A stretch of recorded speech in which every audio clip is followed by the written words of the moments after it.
35 minutes, right? About 56, about 30 minutes. 30 minutes or so. All right, so let's just follow up on some other information we had on the channel recently. We were talking recently about Jeff Bezos going into space, and how Virgin Galactic has now received and fully received its permission to take passengers into space, though they're not going to go on with that program yet because they've pretty much said to themselves, hey, look, we still have some testing to do, but Richard Branson is scheduled to beat Jeff Bezos into space by about 2 weeks. Yeah, that was the news we talked about. That was the news we talked about, along with the petition that said that people petitioned that they didn't want Jeff Bezos back that was from space.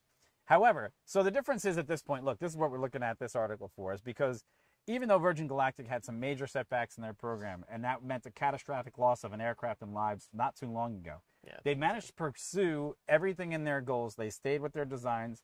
They perfected the technology that really hurt them in just a short time ago. And now they're proving that they're ready to go to space. And even though the FAA says that they're ready, Virgin Galactic is still saying that they're going to progress with about another 10 tests, I believe is what they're looking at. And they need 6 more goals met before they'll move on to the next stage, which is actually holding out, saying, hey, anyone can come on board and go into space with us for a price.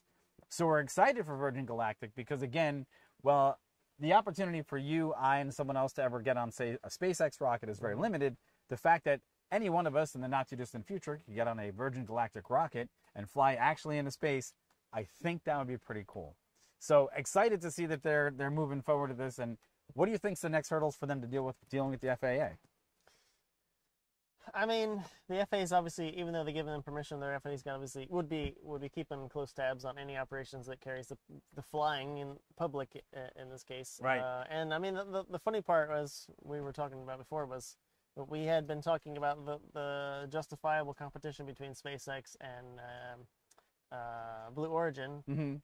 At the time, you know, the programs that were trying to get to go to Mars, or not Mars, to the moon, and the moon lander, and how SpaceX had won that contract, and that got disputed by Bezos. And then yeah, we were thinking, oh, so there's actually another player in there. Yeah. We forgot about Branson. Sir Richard Branson, who's still doing things kind of a little bit, like we said, a little bit on the back burner. Not always, at least I know at least us not covering it as much, but he's still doing stuff. And then boom, yeah, he comes out to say, hey, actually, I'm gonna be up here 2 weeks before you, Bezos.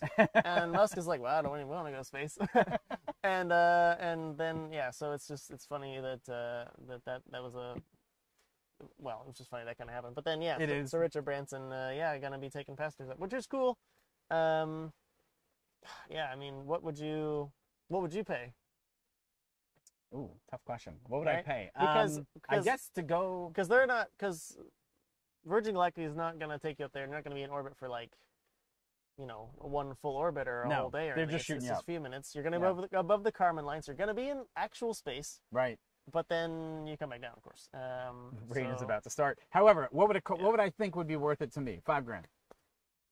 $5,000 for that ticket, I think, is worth it, right? I'm sure it takes more energy than that. Sure, yeah. It's probably going to be a $25,000 ticket because I'm sure it takes $5,000 just to get people up there, right? But yeah, I'd say it's worth $5,000 to me right now. What would you guys pay?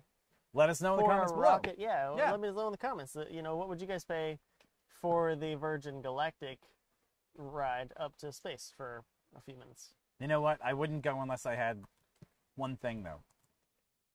You know,